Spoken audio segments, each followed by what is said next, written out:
So, hello everyone. Greetings from Zeeve, and thank you so much for joining us on this beautiful evening today. Welcome to this webinar presented by our dynamic CEO, Mr. Ravi Chamria. He will be discussing the core components of DeFi today. So, without much delay, because we have already delayed a few minutes, let's start. And Ravi sir, please take the stage. Yeah, hi everyone. My name is Ravi. I'm the co-founder CEO of Zeeve. Zeeve is a Web3 infrastructure as a service platform, and we are one of the leading platforms which support more than 40 protocols. So if you are building in Web3 space, building any kind of decentralized application, Zeeve is your go-to platform for any kind of Web3 infrastructure services. Just to recap what we covered in the last webinar, the first webinar of this series, the basic primitives of DeFi. So I'll quickly recap some of the basic primitives. So DeFi stands for decentralized finance. And as we know, the traditional finance, and then there's decentralized finance.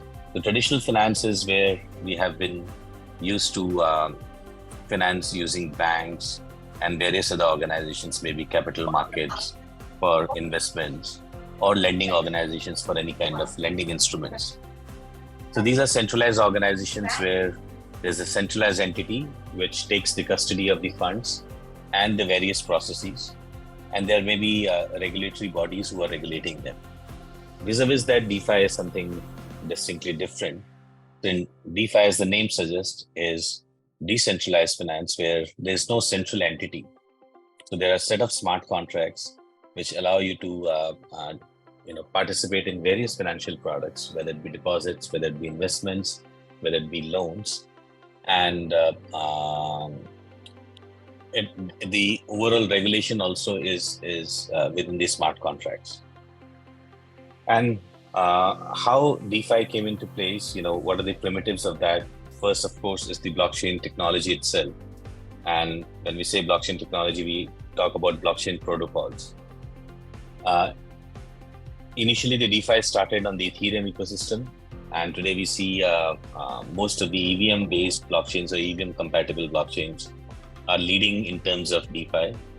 But apart from that, now there's a Polkadot ecosystem based on substrate parachains, or Cosmos ecosystem, and various other non-EVM, non-substrate chains, which are very attuned to DeFi, and a lot of DeFi applications are being built on different kind of protocols. The blockchain protocol or the blockchain network gives the decentralized nature, the trustless network to all the different DeFi applications. Another interesting trend, which I did not cover earlier, is the concept of application-specific blockchains called app chains. So app chain is something like a layer 3, if you talk about Polygon supernets, or Avalon subnets, or substrate parachains. So these are like side chains or subnets, which basically allow you to deploy your own blockchain, which may be application specific. So you're launching a very big DeFi application. So you may choose to deploy the contracts on the main chain, like Avalanche or Ethereum or Polygon. But if you have some distinct requirements, you require more flexibility in terms of your gas pricing, in terms of other configurations, you may choose to go for your own blockchain called app chain. Why app chain? Because creating your own blockchain is a very tedious, time-consuming, and expensive proposition. Instead of that, app chain gives you an option where you can quickly deploy your own blockchain, but at the same and you can lend security and decentralization from the main chain, and still you have a lot of flexibility in terms of defining your own configurations. Second, of course, was the smart contracts. We talked about what smart contracts are, extending the transactions, that how blockchain technology started with Bitcoin, which allow you to do transactions on the blockchain. And then came the smart contracts, which allow you to put in any kind of data on blockchain. and you can define different business logic based on which these smart contracts can execute transactions. Then a comparison between one of the most important DeFi application, decentralized exchange, vis-a-vis centralized exchange. The same idea, the centralized exchanges are owned by a centralized entity. The users do not own the custody of the funds. The custody of the funds reside with the centralized exchanges. Vis-a-vis that, in decentralized exchanges, you continue to own your funds at every point of time. You connect your wallet with the decentralized exchange. You can do the trading transactions, and still you continue to hold the custody of your funds. And then we talked about oracles. Smart contracts cannot directly interact with data which is outside the blockchain. So let's say if you have got a commodity exchange or a gold-backed token platform, you would require some external price feeds, the price of gold from, let's say, the London exchange. So how to get this data? Because smart contracts cannot directly pull data from the outside sources. For that, you require oracles. Now, there are chances when you are interacting with outside data, the outside data in the transit can be tampered with. And for that purpose, we have decentralized oracles. And decentralized oracles are very important. Chainlink being one of the leading players in the decentralized oracle space, which allow you to pull in any kind of data from external sources into the smart contract, and based on that data, different kind of business logic or triggers can be coded into these smart contracts.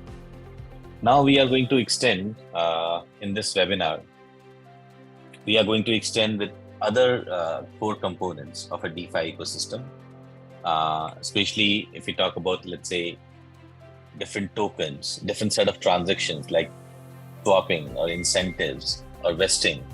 So we'll talk about some of these concepts in the DeFi. Again, the idea of first two webinars are to cover the basic concepts of a DeFi application or DeFi system. And then subsequent webinars will talk about use cases of different DeFi, and I'll walk you through the different use cases, different platforms, covering different financial products. So first, let's talk about transactions. So I'll mainly talk about Ethereum, and then different other blockchain, non-EVM compatible blockchains may have a different way of designing this, but the basic concept and the essence remains the same. So in the case of Ethereum, there are two kinds of accounts. One is the externally owned accounts, which are basically used to receive and send transactions. So whenever you are sending transaction to an Ethereum address, they are externally owned accounts. You can send transfer tokens, you can receive and send tokens. But then, apart from transactions, whenever you want to store other data into the blockchain, that's where smart contracts come into picture. And accounts that interact with these smart contracts are called contract accounts. So contract accounts are different, and I'm sure you must have, if you have participated in any of the token sales, etc., there's a warning which is written there that please ensure the address that you provide is a wallet address. So when they say it should be wallet address, they mean externally owned account. And it should not be a smart contract address, otherwise your funds may be lost or you may not receive the funds because that contract account may not be recognized by the wallet entity that is sending the tokens. So in Ethereum and pretty much in most of the other blockchain protocols, whenever a transaction happens, for a transaction to take place, a gas fee needs to be paid. So whether the transaction is a pure token transfer or whether it's a smart contract transaction, in both the cases, there will be a gas fee which is levied. Normally, the gas fee is levied in the form of native token of that protocol. So in the case of Ethereum, it is ETH. In the case of Polygon, it is Matic, and so on and so forth. So, and this gas fees is a very interesting concept where, gas fee is like, because if you're deploying a smart contract or doing a transaction, you're actually paying the gas fee for the usage that you have done. So it's like a hosting fee, or you're leasing the transaction capacity or the compute capacity from a blockchain network, and for that you are paying the gas fee. The gas fee depends on the complexity of the transaction. If the transaction is big, if it's a smart contract transaction, which may be sometimes very complex, then there would be higher gas fee. Second, gas fee again depends on the congestion on the network. And how it depends on the congestion is because what happened in a case of blockchain, when every block is written at a defined time period, that block can contain a certain set of transactions. It has got a certain capacity. So since it has got a capacity, of course, if let's say a block has got a capacity of 10,000 transactions to be packaged into it, average size transactions. And if let's say suddenly there's a huge congestion on the network, there are lot many transactions happening within that small time period. Let's say a block is written every 3 seconds. Then 3 seconds, it can take only 10,000 transactions in a block. And suddenly 15,000 transactions come in. So these 15,000 transactions will compete with each other to be included into the block. And whosoever pay the higher gas fee will have a higher chance of getting included by the miners or the validators. So due to this, there's a bidding mechanism automatically involved in the gas price calculation. And due to which sometimes, whenever the congestion is high, number of transactions are high, you will see gas price. And I think a recent phenomena you must have seen, one of the meme coins, Pepe meme coins, became so popular in a very short span of time that, it has increased the Ethereum gas price. And the similar phenomena happened when CryptoKitties was launched. And when, whole the DeFi summer and the NFT craze was there about a year back, 1.5 years back. So the gas fees is dependent on some of these, factors. Now, the second piece after transaction, we'll talk about tokens. I think the majority of I'll be focusing on tokens. So there is a separate webinar I have been doing on token economics where we talk about in detail all different kind of tokens, but here I'll try to cover all the major type of tokens. The first category is fungible tokens and non-fungible tokens. And in fungible tokens, what are fungible tokens? So fungibility is a property, which means that, something which is interchangeable. So typically a fiat money specific to a country is interchangeable. If you take a $100 bill or a $100 rupee note, a 100 rupee note or a 100 dirham note, all are interchangeable with each other within the same currency. So they are identical in that regard. They may have a unique number, but in terms of transaction, they are completely identical. They have the same value and they can be easily interchangeable. So those are called fungible tokens. And one exciting thing which Ethereum did was that Ethereum defined certain token standards. And what we mean by a token standard? A token standard means that you have defined set of parameters so that anyone who is creating a token, because token again is an instrument which has got a value, right? So anybody who is creating a token, if they are based on a certain standard, then these tokens can actually talk to each other. They can interact with each other. And that is the most exciting concept out of smart contracts, that you can have these standards, and then once the standard is formed, and anyone who creates a token based on that standard, it is easily understandable by every dApp or every DeFi app within the ecosystem. So ERC20 is the standard for fungible tokens, and you can within ERC20 now there are a lot of factory contracts available where you can quickly create an ERC20 token and deploy on the blockchain.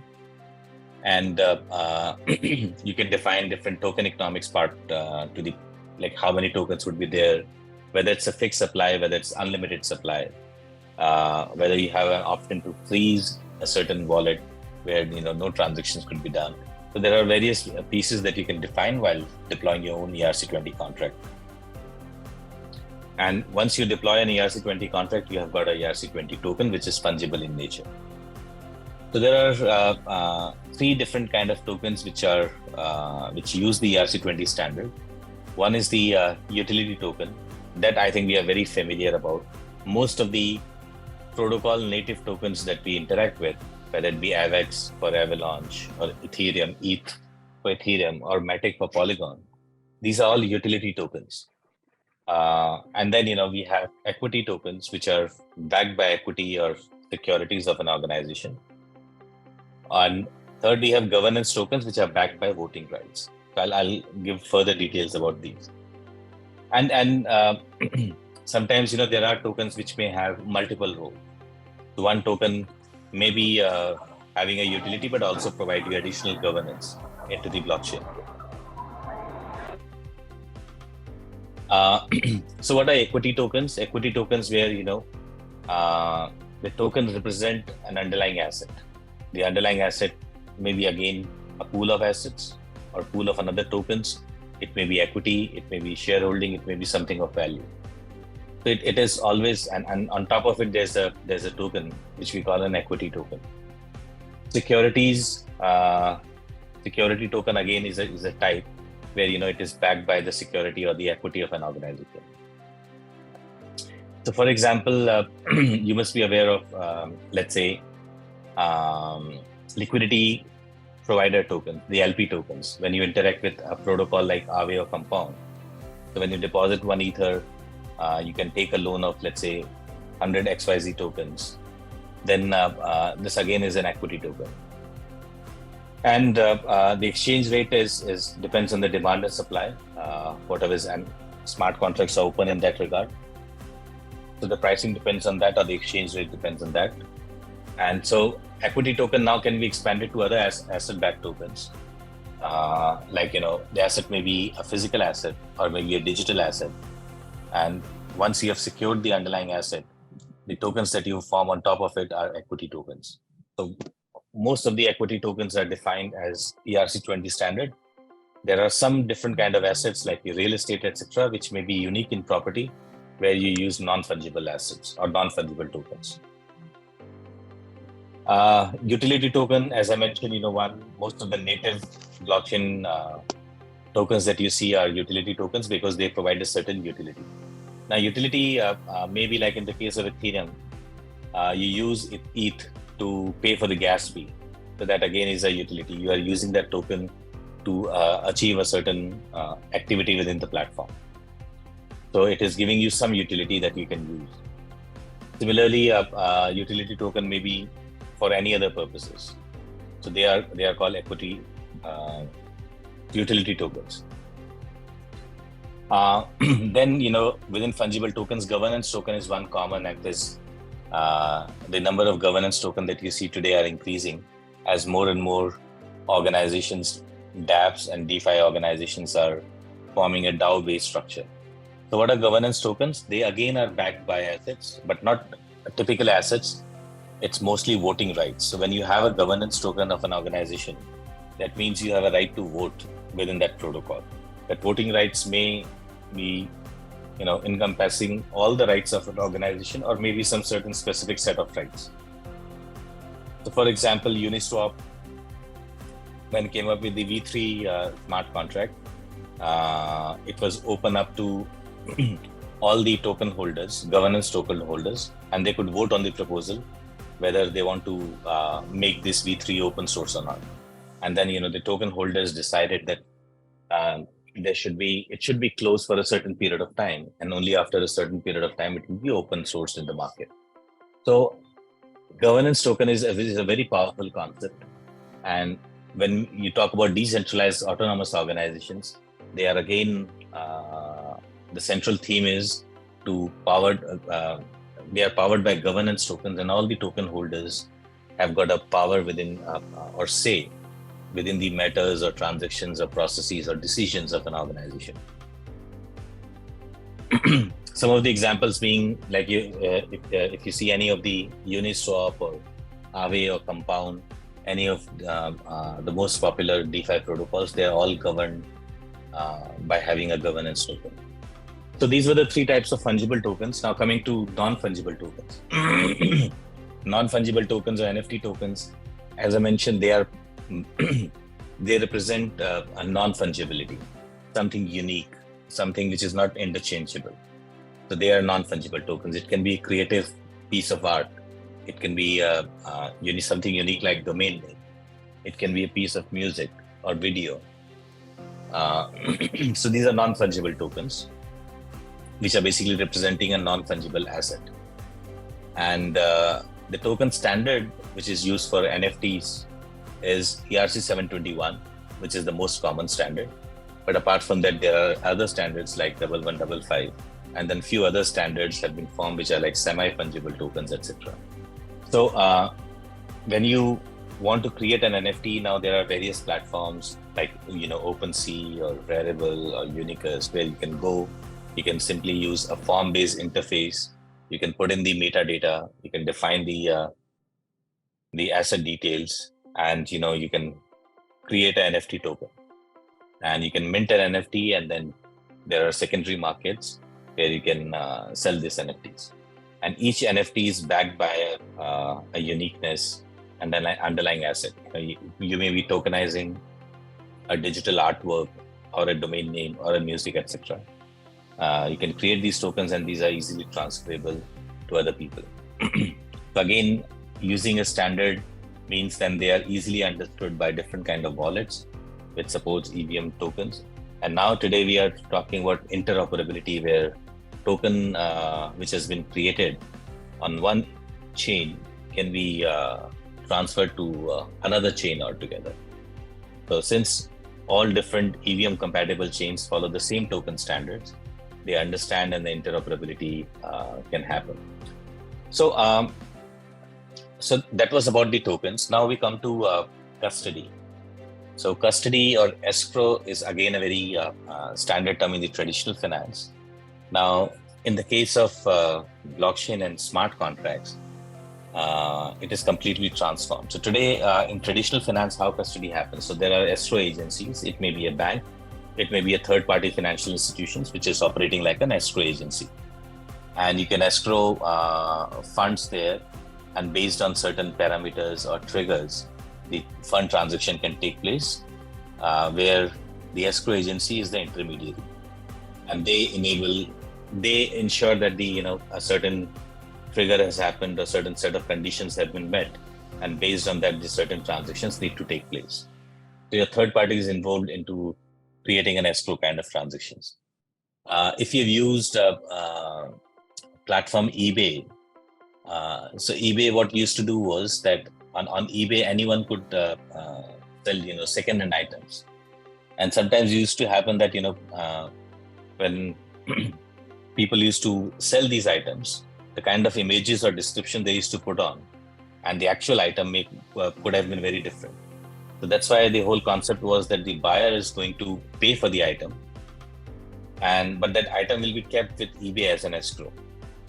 And once the buyer receives the item, and it goes on the platform and says, yes, the item is fine, I'm happy with it, in that case only that the fund will be released to the seller.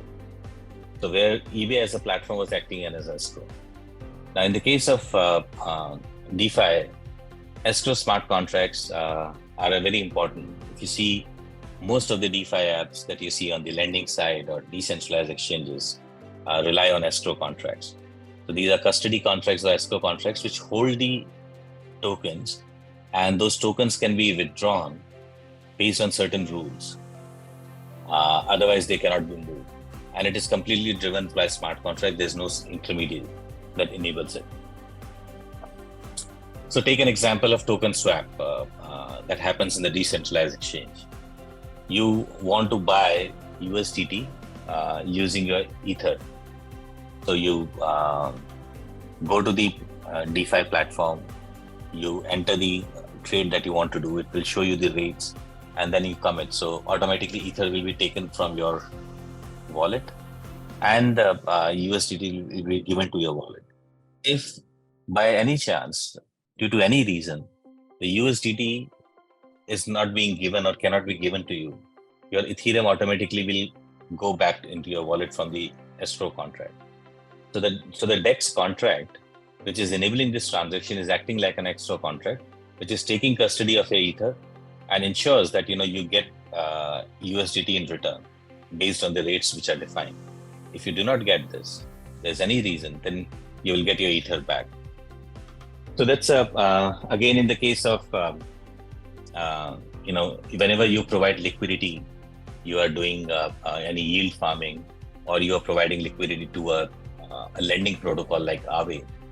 So when you put in your ether into the Aave protocol, it will return you some liquidity provider tokens, and you are holding those liquidity provider tokens as receipts in your wallet. And whenever you return those receipts back into the contract, you will get your original asset back. So till the time that original asset, that ether in this case, is being held in the contract, and you keep on getting interest on that as a lending protocol. So these are different kind of custody or escrow contracts that are very common. Again, as I mentioned, you will find escrow and custody concept in most of the DeFi applications. Now, another concept is supply adjustments. Now, supply adjustments is basically increasing this demand and supply, managing the supply, or reducing or increasing the supply within the token ecosystem. And it is a very important. There are various reasons for which it's being done. The process of adding new tokens into the market is called minting, and the process of removing tokens from the circulation is called burning the tokens. Now, one of the common that we have seen where the word minting came from, if you see Bitcoin, whenever a new block is written, new Bitcoins are minted and given away to the people to the miners who are writing the block, right? So one of the commonest process of minting is one, when you're deploying the token contract, you may pre-mine certain tokens, or as we see in blockchains, whether it's a proof of work blockchain or proof of stake blockchains, whenever a new block is written, certain new tokens are minted and given to the stakers or the miners. Apart from that, if you go to platforms like PancakeSwap or etc., so they're also based on certain activities. New tokens are minted and given to the users. So minting is a process. Now, in the case of LP tokens also, as I mentioned, a use case where in lending protocol, you are providing a certain token. Now, you get LP tokens in return. So that LP tokens again are being minted based on a certain activity. And whenever you return back the LP tokens back to the contract, they will be burned and you will get back your original asset. And minting can also be used for rewards.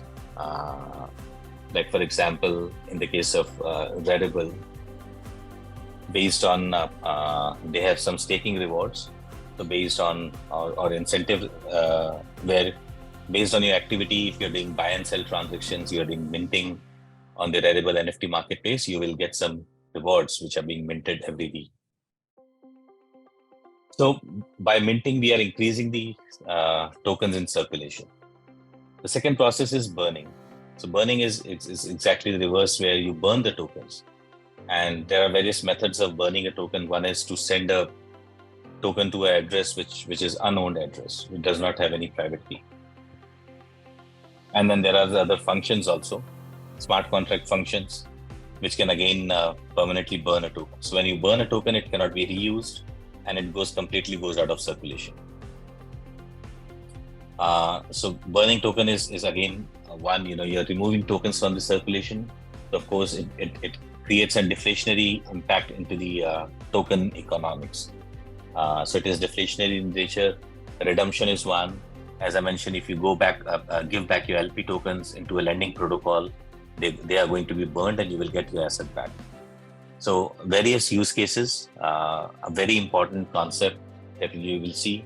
And it's very important to see the whole minting, burning, and the supply management or inflationary schedule of a token to see how they, like you must have seen, there is a lot of thrust in last few years on participating in staking rewards. And one of the major concepts behind staking is that one, of course, by staking, you are securing a blockchain. So let's say you go to Polygon or Avalanche and you participate in their proof of stake algorithm. You set up your own validator node and you start validating on that chain. So one, you're doing an activity of decentralizing the chain, adding security to the chain by becoming a validator. And you are incentivized in terms of tokens for doing it. But what the other side of it, if you see, as more and more people, so let's say there's a blockchain protocol which has got 60% of their total token supply is open in the market, right? It has already been minted. Now, out of that 60%, if majority of 80 to 90% out of that 60% is used in staking, then you are actually virtually removing those tokens from the circulation. So that again creates a deflationary impact, because there is a very less number of tokens which are actually free and open to, because when you stake the tokens, of course, you cannot reuse them.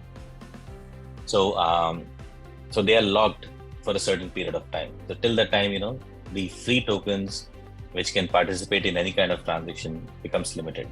So that again is a method of supply adjustments. Now incentives is the whole classic economics part of the token economics or a blockchain based system. Incentives is if you are building any token based venture and you're defining token economics, the alignment of right incentives, I think, is one of the most critical aspects in designing a token economic system. The incentives should be properly aligned, and the whole idea of incentives or disincentives is to encourage or discourage a certain behavior among the participants, right? So first, staking rewards is a very common phenomena. The whole concept is we want more so from a protocol perspective, they want more and more people to come in and stake on a certain blockchain. So that way, one, you increase the depth and the size of the network, lending to decentralization. Second, as more and more people become stakers or validators or miners, it increases the decentralization as well as security to the network. And they are incentivized.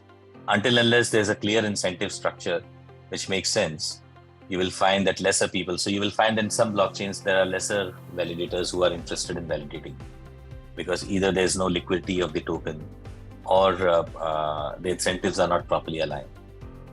So because when you become a validator or a miner, you're investing into that exercise.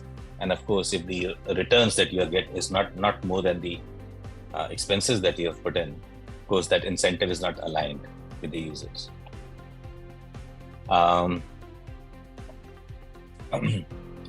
Second,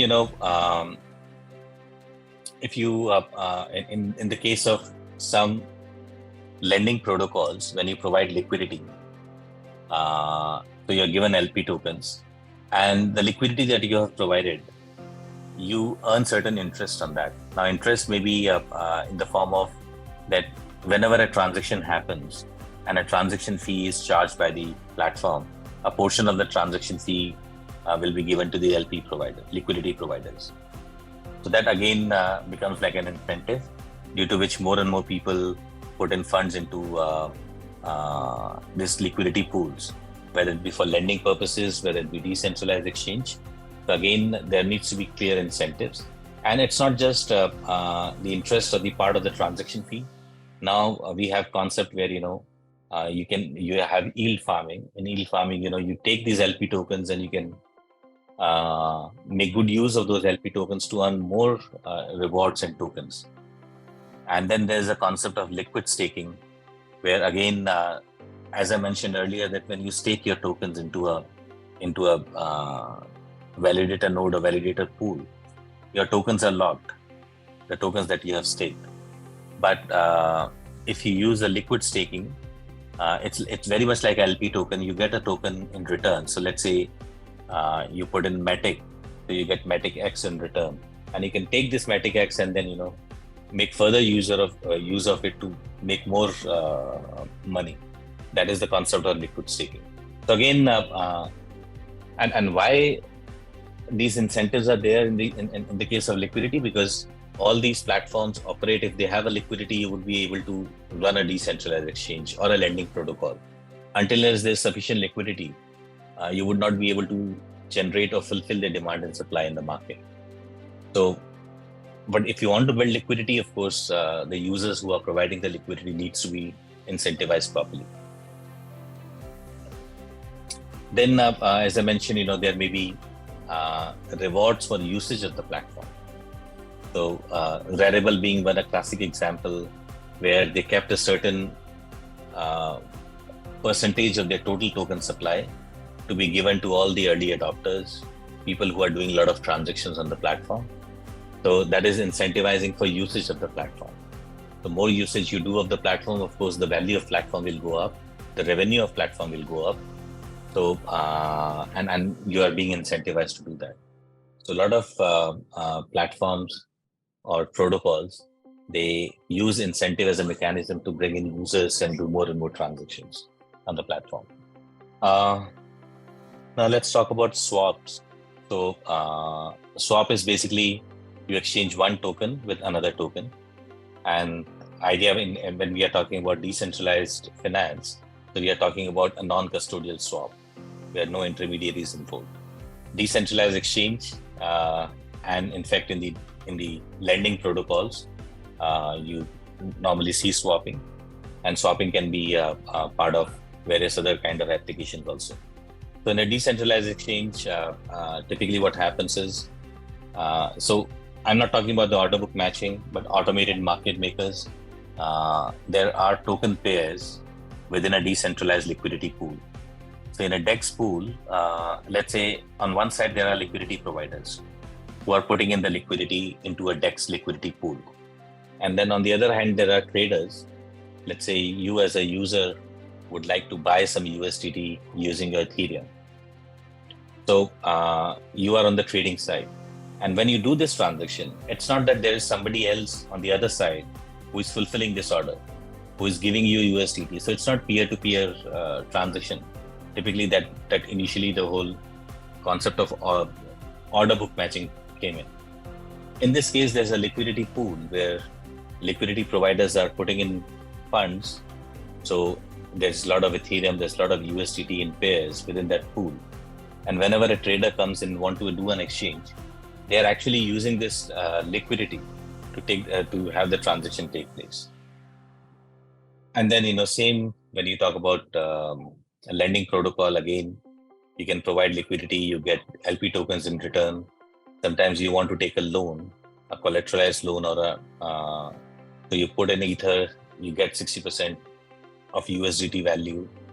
So that again is a swapping mechanism. So you're changing one token with another. So lastly, we'll talk about a bit on the loans. If you've heard of platforms like Aave, Compound, and various other lending platforms. So lending is one of the most critical financial product. So that's why in the case of DeFi also, we have now very mature and sophisticated lending platforms. Aave being one of them, which again is completely non-custodial, very exciting. And in the subsequent webinars, we'll cover Aave in detail and platforms similar to Aave, a lending protocol in detail. So in collateralized loans, what we mean by collateralized is one, that the loan that you get from Aave is collateralized. You need to provide another token as collateral. So for example, let's say you have Ether with you worth $10,000. Now you're very bullish on Ether, or for any reason you don't want to sell Ether. But at the same point, right now you have a requirement for cash. There's an opportunity, it may be a trade opportunity that you want to participate in, or any other purpose. So you go to a platform like Aave, you put in your Ether and as a collateral, and in return of that, you will get USDT that you can use on other platforms. So Ethereum in this case is being used as a collateral. Now, of course, as we know, these utility tokens, their prices fluctuate. And in fact, today, due to the limited market size, there's a huge volatility that happens. So it may be possible, and for that purpose, most of these protocols have a concept of over-collateralization. That means that when you have Ethereum worth $10,000, and you want to take USDT, you typically will get USDT worth $6,000 or $7,000 only, because the collateralization ratio may be 150%. So that means if you deposit 15,000 worth of Ether, you will get 10,000 worth of USDT. But it is just all tokens. The US dollar value is just so that you can see how the value is working. But end of the day, what you are giving is Ethereum tokens. What you're getting in return is USDT tokens. So let's say in this example, you give 15,000 worth of Ethereum. Today, assuming 2,000 as the price, so you're giving 7.5 Ether into the token contract on the lending protocol, and you're getting 10,000 USDT in return. Whenever you return back these 10,000 USDT back to the contract, you will get exactly 7.5 Ether. So that is how the process works. And of course, there's an interest involved. So whenever you're taking a loan, you're paying a certain interest.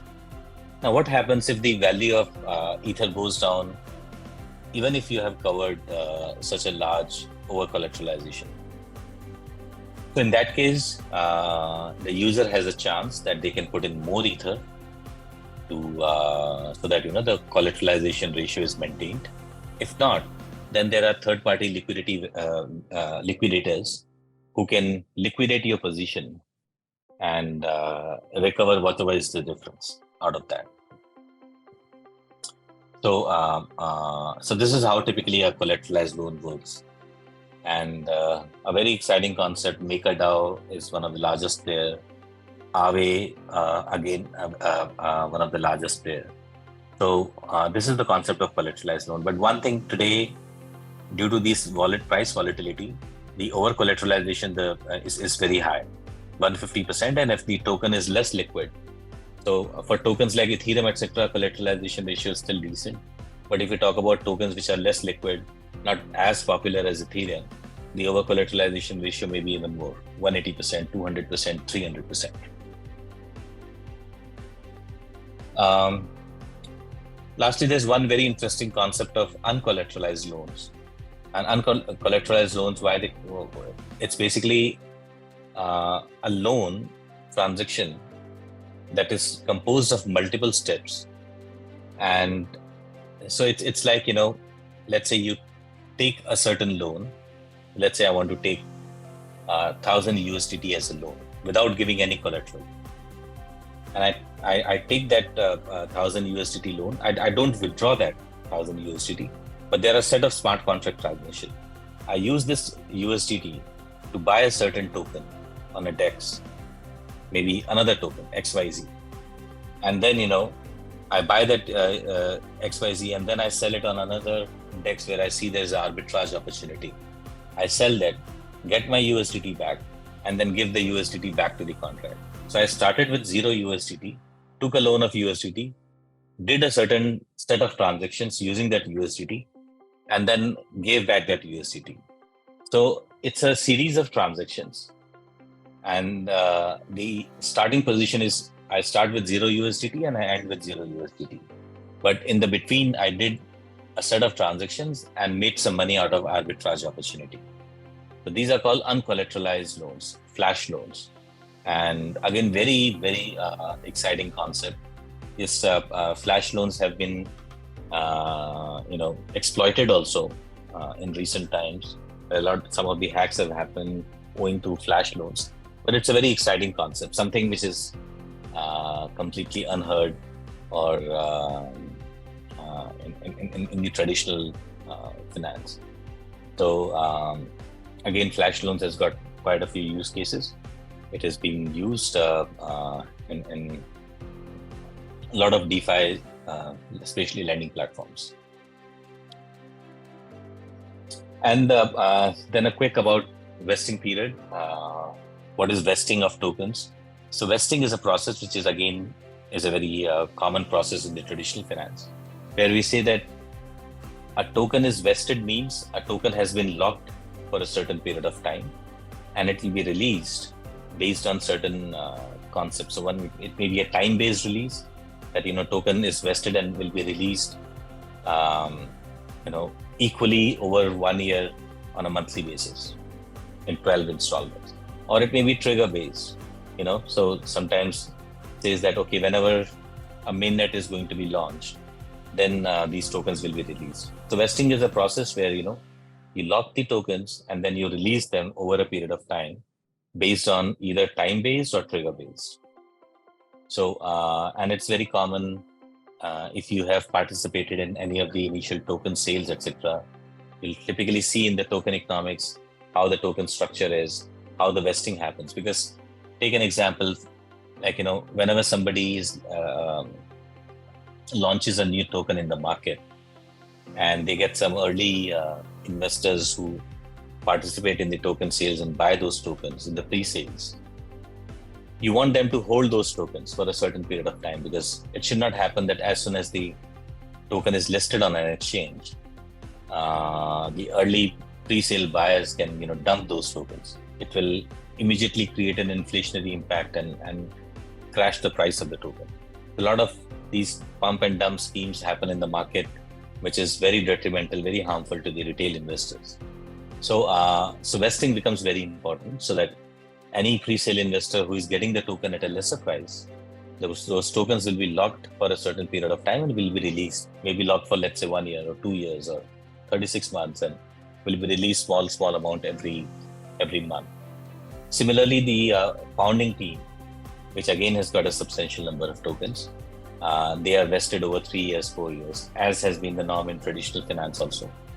Again, to protect investors, especially retail investors and other stakeholders within the ecosystem. So vesting is a very interesting concept and now being applied to different kind of tokens. So these are the various topics. I know there are a lot to cover in the DeFi, but I'm sure at least you've got the basics of different primitives and core components of a DeFi ecosystem or a DeFi-based platform. And in subsequent webinars, of course, we'll cover the use cases, different platforms, what is the central logic behind it. So to summarize, one, DeFi has been has been maturing over a period of last 2 to 3 years, and we have seen massive growth, yes, due to price, fluctuations, etc. We keep on seeing the DeFi market keep going up and down, but the overall sentimental or the technology, underlying technology, has been very well established. Now more and more people are participating, more and more platforms are coming in. I've seen hundreds of startups who are just into managing portfolio strategy, how to smartly invest into different kind of tokens.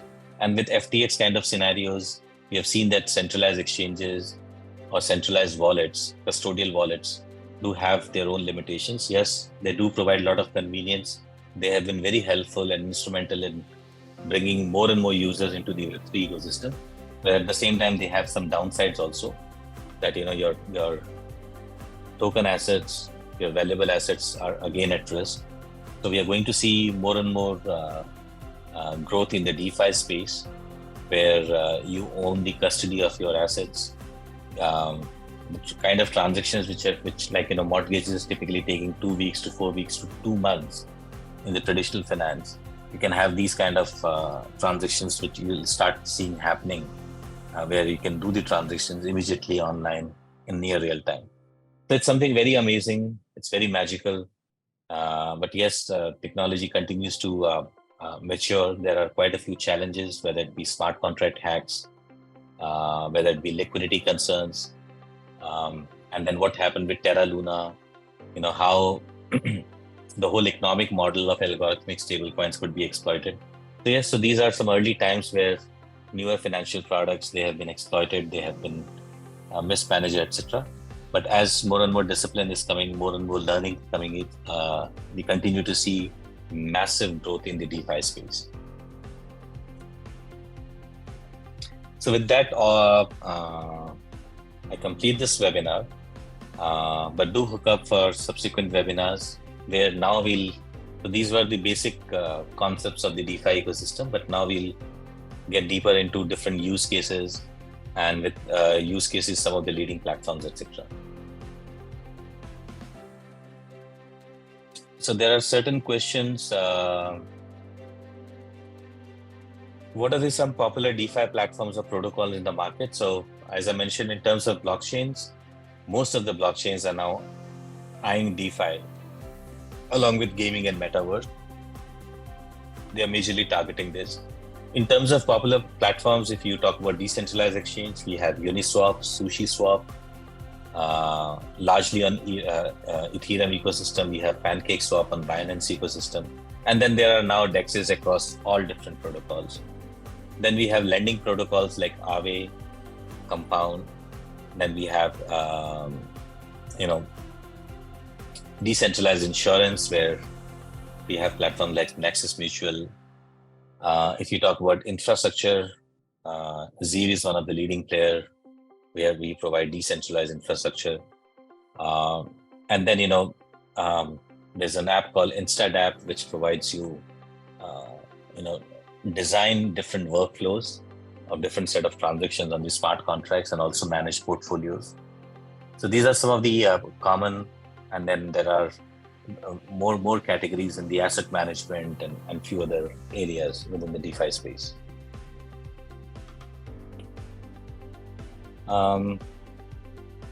Another question is, will DeFi replace banks in future? So I'm not, I can't say that they can replace banks in future, but yes, DeFi is going to replace a lot of the processes that we are used to in traditional banks. They will be replaced by DeFi. So I definitely see they may coexist in future, but DeFi is going to cut down or take away quite a few areas from the traditional finance. And if Web3 become the adoption increases to a massive level, it may be possible that the traditional banks will themselves transform into a completely DeFi. Because end of the day, the whole idea of a decentralized technology like blockchain,